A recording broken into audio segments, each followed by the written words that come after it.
In this week's news roundup, COP26 is almost finished. What did it actually achieve? The UK and the US have declining COVID cases but are contemplating vaccine mandates anyway. And Chinese Premier Xi Jinping takes another step towards becoming ruler for life. My name's Mallen Baker. This is the Mallen Baker Show. Well, COP26 is most of the way there, all bar the shouting. There's the final statement that people will be arguing about, and they all imbue it with huge importance, but the practical stuff has already been done. Now, you may be a little confused at the outcome, since last week we were being told that what had been committed would keep us within 1.8 degrees Celsius of pre-industrial temperatures, but then later this week there was a separate report that said 2.4 degrees, quite a big difference. So what's going on? It's mostly the distinction between short and long-term action. If countries met their stated, updated Paris Agreement targets for the near-term target of 2030, then the projected warming by 2100 falls to 2.4 degrees C. That's the presumption that countries do what they need to do to meet those targets, and then not much new thereafter. But if countries meet their longer-term promise for net zero, whether it be by 2050, 2060, or in India's case 2070, and they do so having met those earlier 2030 promises, then by 2100 we would have temperatures at around 1.8 degrees C, having peaked at 1.9 in the middle of the century and then declined. This graph shows that a number of different agencies, including the International Energy Agency and UNEP, broadly agree in their assessment on this. You can celebrate all that if you like. It shows a ratcheting up of ambition, which is encouraging. But fond promises and good wishes don't really count for anything in the real world. They have to be implemented. And regardless of what some think, those promises are going to turn out to be tricky to deliver, at least if you're trying to deliver them while keeping thriving economies and societies. So there's a lot of work to be done. And it's going to have to be done quietly, day by day, even while all the attention is going to a bunch of people who are probably gluing themselves to roads and saying that nobody's doing anything. And no doubt trying to take the credit when and if emissions do start to decline. Now, there are some caveats to be made about those figures. Given uncertainties, the exact figure for climate sensitivity and the exact nature of potential carbon cycle feedbacks, there is a significant range, not one precise figure. When people say that the current policies being followed today are expected to result in 2.6 to 2.7 degrees warming, well, it could be as low as 2 degrees C if we were remarkably lucky, or as high as 3.6 degrees C if our luck runs out. Both extremes are less likely, but less likely doesn't mean that one couldn't be what actually happens. Also, the only reason why we're talking about what happens by 2100 is because, let's face it, we human beings are attracted to big round numbers. Nothing actually stops at 2100 unless we've achieved net zero worldwide well before then. Increases will continue after that point. Unless I achieve my ambition to live to 140, I won't get to see either way. Most of you won't either. What about those people holding that the goal is still to hit the 1.5 degrees C target, the definition of success for COP26? Well, I can do mindless optimism as well as the next man. I tend towards realism, and it ain't gonna happen. To hit 1.5 C, the world's emissions would have to roughly halve by 2030. Since China currently expects to continue increasing emissions until they finally peak in or just before 2030, that fact alone would put you out of reach of that, and especially when you add India to the mix. That said, one thing we weren't expecting this week was the joint declaration by America and China, and they said that they would work together to achieve the 1.5 C temperature goal.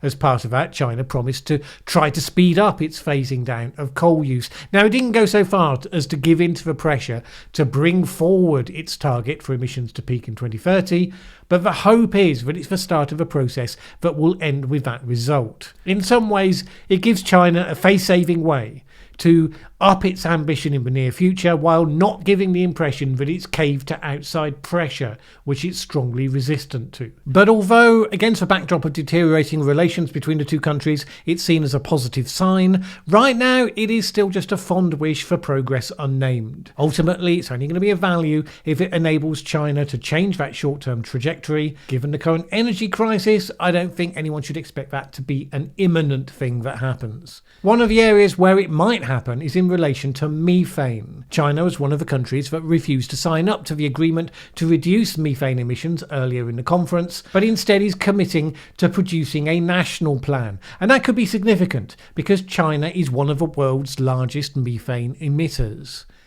What will be less significant will be the final conference deal. A draft was released on Wednesday, an updated one today, and it urges countries to strengthen their targets further by the end of 2022, rather than waiting for the usual 5 years. And there is lots of fierce fighting going on behind the scenes over parts to boost short-term targets and the phasing out of fossil fuel subsidies. The final statement has to be agreed by consensus, so every country has an effective veto, so you can judge for yourself the value and the intent of drafters producing passages making a firm commitment to phase out coal and fossil fuel subsidies that are inevitably going to get struck out. They presumably weren't deluded enough to think that Russia, India and Saudi Arabia would just wave those things through. Ultimately, the wording of the statement is not the driver for change. The individual commitments of countries to take action is the driver for change. We've seen more of those than we might have expected, to be fair, but the politicians' desire for a big finish, where at the last second they can declare success, it's really purely performative. Meanwhile, China's Xi Jinping is more focused on the nearer term future, as the Communist Party passed a historic resolution elevating him to the same status as Mao Zedong and Deng Xiaoping. The resolution lays out the key future directions for the country to define its fundamental tenets according to the leader's plans. Some have described it as a shift of the pendulum against the economic and political decentralization that began under Deng, perhaps moving back towards the years of the cult of personality. This will come to fruition next year when Xi is expected to be given an historic third term as president, having successfully abolished the two-term limit that previously applied. So long as he maintains support, he is now about to continue, essentially, as president for life, facing an unpopular American president who could easily lose any ability to legislate in 2022 and be replaced by Trump or someone similar in 2024. That ability to play the longer game is something that he will see as a prime advantage. And he may be right, although cults of personality historically have had their own inbuilt self-destruct dynamics. So let's see. A couple of weeks ago, we discussed here whether the recent wave of COVID cases in the UK was foreshadowing what would follow in the EU. And according to the figures, that may be starting to come about. Coronavirus deaths in Europe went up 10% in the first week of this month and is now more than half of COVID deaths reported worldwide, according to figures from the World Health Organization. Russia continues to be a hotspot with the highest numbers there, followed by Ukraine and Romania. Austria's Chancellor Alexander Schallenberg said the country was days away from imposing a lockdown for the unvaccinated. Citizens will have to have either been vaccinated or to have recently recovered from COVID-19 to keep the right to visit cafes, restaurants, theatres, even hairdressers. New cases in Germany went past the 50,000 per day mark for the first time, reflecting a significant surge in the last few days. Around 15 million people in Germany have avoided getting vaccinated, many of whom are elderly and likely to be in a higher risk group. Add to that the fact that waning efficacy from vaccination will start increasingly to become a thing, as it has in the UK, and it could be gearing up to be a difficult start to the winter. The UK, however, has been through that wave and is now seeing a 12% decrease from last week, the longest decline in cases for 6 months. The drop is reportedly mostly down to the infections in younger people, a large number of whom are now immune. This was never a problem because it was confirmed this week that just 6 healthy children without underlying health conditions in the last 12 months died as a result of catching COVID-19. After all the closing schools, forcing kids to study from home, completely disrupting their education, once it was finally allowed to spread, there were just 6 in the entire country. Now, every death is a tragedy, of course, but for context, during that time period, 3,100 children died from all causes, 61 with COVID once you add in those that had underlying conditions. Meanwhile, daily hospital admissions, which is driven by the older age groups, have been declining and are confidently expected to continue to decline. So why, you might wonder, has there been odd speculation for new regulation? Having had a few weeks where we had a break from the constant fine-tuning, some would say micromanaging of policy, suddenly we heard that it might be considered that over 65-year-olds would be barred from cafes, restaurants and trains if they hadn't had a booster shot. Now, let's be clear, the Health Secretary Sajid Javid said that this wasn't currently being looked at, but he said that he wouldn't rule it out, taking the same sort of approach to COVID passports that are being taken by France. I will need someone to explain to me any sort of sensible rationale for why banning non-boosted over 65s makes any kind of sense. So, you've been vaccinated, but you haven't yet had the booster, or you have no intention of getting the booster. The only person that really affects then is you. I mean, it's your choice, it's your risk. Right now, it's quite a small risk. The original vaccination has declined in efficacy, but it still has a significant impact. We now have a new antiviral drug coming in, which is tremendously effective in reducing hospitalizations and deaths. There is a large amount of immunity now in the younger community, as we just discussed, so that reduces the spread. So what is the rationale at this point for forcing people to have booster shots? I mean, I think it's a perfectly fine thing for people to do. By all reports, you'll be well protected if you do. So, of course, they should be offered, they should even be encouraged.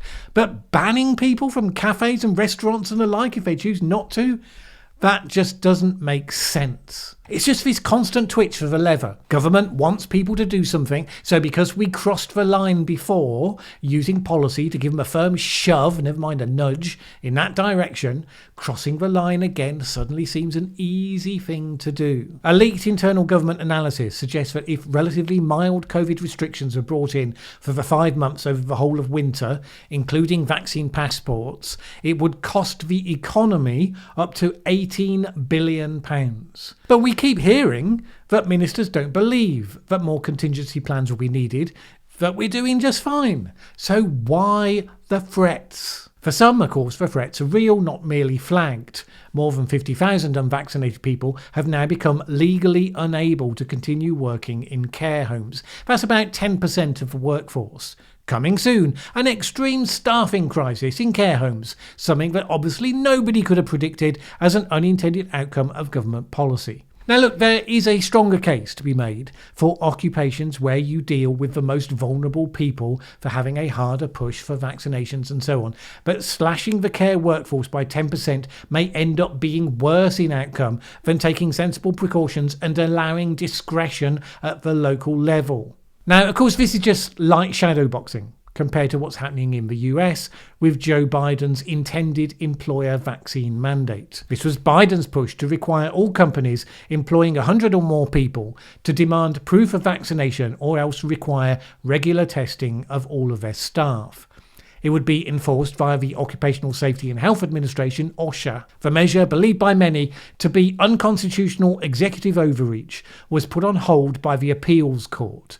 The White House has said that employers should push ahead with implementing it anyway. The thing is, it has a deadline of January the 4th, after which non-compliant employers could start to be prosecuted, but companies would need to be actively preparing for the 2 months before then to be ready for that deadline. So it's something of a catch-22. It's likely to be an unenforceable and unconstitutional law, but that can't be tested until it's implemented. And at least at that point, if you haven't already acted on it, then you won't be in compliance. Various petitions have been filed against the proposed law. Since they've been presented to more than one court, there will now be a lottery process to choose which court is going to hear it. But it's highly likely that whichever it is, it will only be a stopping off point on the way up, of course, to the Supreme Court. A coalition of businesses has said that they will suffer irreparable harm if the court fails to block the measure for good.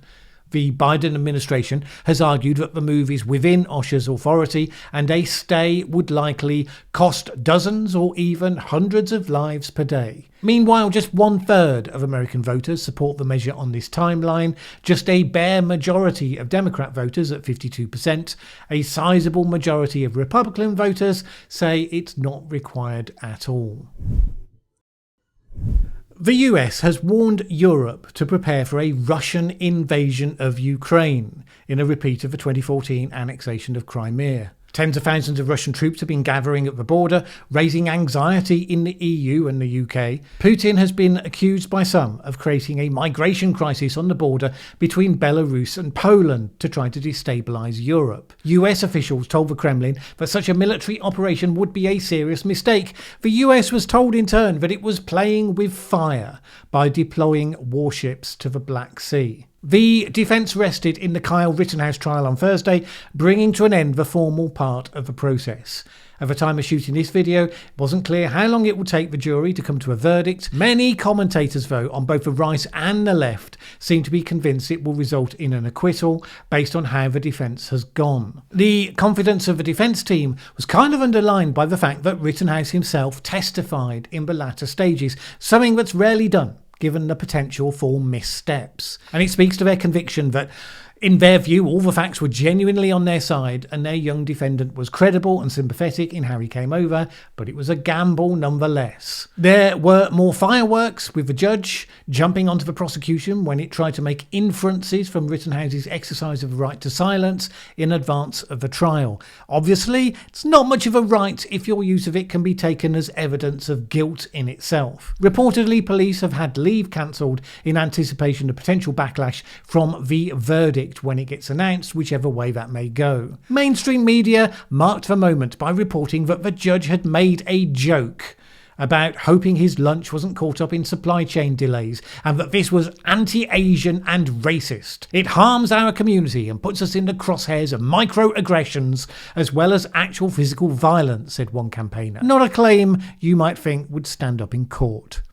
In the UK, the Cambridge University Debating Society has dropped a previously announced plan to keep a speaker blacklist. It was originally linked to supposed offence that some took from art historian Andrew Graham Dixon, who, in order to make a point about bad taste, impersonated Hitler during a debate.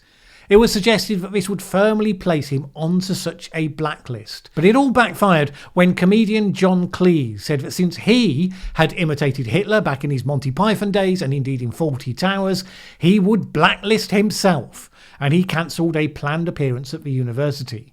The Cambridge Union, which fancies that it exists to promote free speech, backed down in some degree of humiliation. Don't mention the war. I mentioned it once, but I think I got away with it all right. They still have an edge of dignity over Durham University, however, which has been condemned by a government minister for promoting training for students working as prostitutes, or involved in the adult sex industry, in the words of the university, in an email to all students and staff advertising courses, at least one of which has gone ahead and was reportedly fully booked up. The minister said that this was legitimising a dangerous activity and failing a duty to protect students.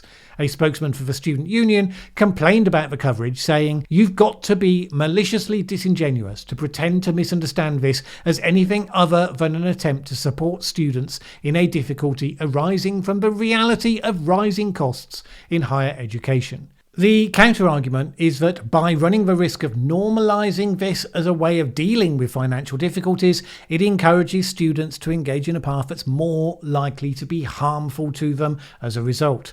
But what's your take on it? Do you agree with the university or do you agree with the critics? Let me know in the comments below. Whether we agree with their goals or not, there are public agencies, campaigners, journalists and others who seek to invoke fear and maybe even panic in you as a means to an end. I don't want you to be hopeful. I want you to panic. They may be under the mistaken belief that this is a good thing, or that the ends justify the means. But from your own point of view, nobody who wants you to panic is acting in your best interest. Just look at how people prepare for the most hostile environments and situations, the sort of things that would most naturally tend to make you panic. Astronauts travel into space in an incredibly confined space. They are intruding into the most hostile environment, where one mistake, one accident can mean rapid obliteration. The one thing they realise is that the biggest skill that an astronaut needs is the ability to not panic. In space, panicking will kill you. Panicking people stop perceiving their situation clearly, so they make bad decision calls. They make mistakes. They disregard procedures. They ignore rules. They just react to a bodily fight or flight system, which is singularly useless in that situation. So NASA works long and hard to train panic out of its astronauts. It's one of the hardest things that you can actually do. They get their astronauts to live the launch day and all the other important moments of the mission over and over and over and over and over again, hundreds of times, every detail as it should be, and then add to that every variation of what could go wrong over and over again. So many times that reacting to a problem is as natural and known a quantity as queuing for a coffee in your favourite coffee shop. Add to that some pretty extreme survival training, often in the extreme cold, so you get used to doing what you have to do in a state of physical discomfort. And the result is that you end up with people who will face a potentially life-threatening disaster with a calm, "Houston, we have a problem," rather than, "That's it, man. Game over, man. It's game over." Whatever the situation you see actually unfolding before your eyes. Getting upset about it almost certainly doesn't give you better options. All you can do in any of those situations is focus on seeing reality clearly and controlling the things that are in your power to control. Everything's going to go south and you're going to say, "This is it. This is how I end." Now, you can either accept that or you can get to work. You do the math. You solve one problem, then you solve the next one, and then the next. And if you solve enough problems, you get to come home. Do you expect your country to have wise leaders and a benign politics? Well, that's not historically what we've ever had to deal with. So expect life to be messy, expect things to go wrong, all the frustrations, all the setbacks. Expecting it is the first part of preparing for it. When something went wrong in the world of the Stoic Marcus Aurelius, he would ask this question: does what happened keep you from acting with justice, generosity, self-control, sanity, prudence, honesty, humility, straightforwardness? The answer is usually no. You might ask the shorter question: does this situation get better if I panic and push myself to about 10% of the quality of response that I'm capable of? I'm getting the same answer. Of course, it's easy to say, it's harder to do. But the starting point is to know that that's what you aim to achieve. So when people, whether nudge units, excitable commentators, or even precocious teenagers, invite you to panic, your calm and considered response should be no thank you. Now let's look at what we need to do in order to solve the problem, as though we'd already practiced it 100 times already. Alright, there will be no videos next week on the Monday or Wednesday. For various reasons I got behind this week, and rather than rush things out, I'm going to take a few days to get back ahead of schedule and also get a few other things done besides. The Friday News Roundup will be here as usual. Some things are sacred after all. My thanks goes as always to the people that support this channel on Patreon. Seriously, without your support, I couldn't do any of this. And I mean, it has to be worth the attempt, doesn't it? I mean, over the last couple of years, reviewing and discussing the news, it has just been eye-opening to me how slanted the mainstream media take on events can really be. And not just the mainstream media, unfortunately. Just about everybody talking about this stuff has worked out that getting clicks and subscribers comes from playing to your team, which can mean describing a trial as rigged and focusing on judges' supposed microaggressions if the way that trial is going doesn't suit your team. I mean, really? On this channel, I promise only to piss you all off equally. Oh yes! If your side has a favourite medical treatment, but it's not supported by the current research, then I'm going to say so. Alternatively, if your side has a need to pretend that everyone who doesn't agree with you is a white supremacist, even if they're black, then I will point out the evidence may not support that claim. There are some people who support the attempt at least to get to the actual truth behind these claims, even when there are times when it challenges their own positions. Many of those people are signed up as Patreon supporters, and it means a huge amount to me to have that support from people who think like that. If you would like to join that intrepid band of free thinkers and genuine skeptics, please head on over to patreon.com/Mallen Baker. It is always appreciated. Either way, have a great week. My name's Mallen Baker. This is the Mallen Baker Show. Thanks for watching this video. If you liked it, please share with anyone else you think would also enjoy it. Word of mouth is really important to us. And if you've not subscribed yet, what are you waiting for? As the saying goes, that subscribe button won't smash itself.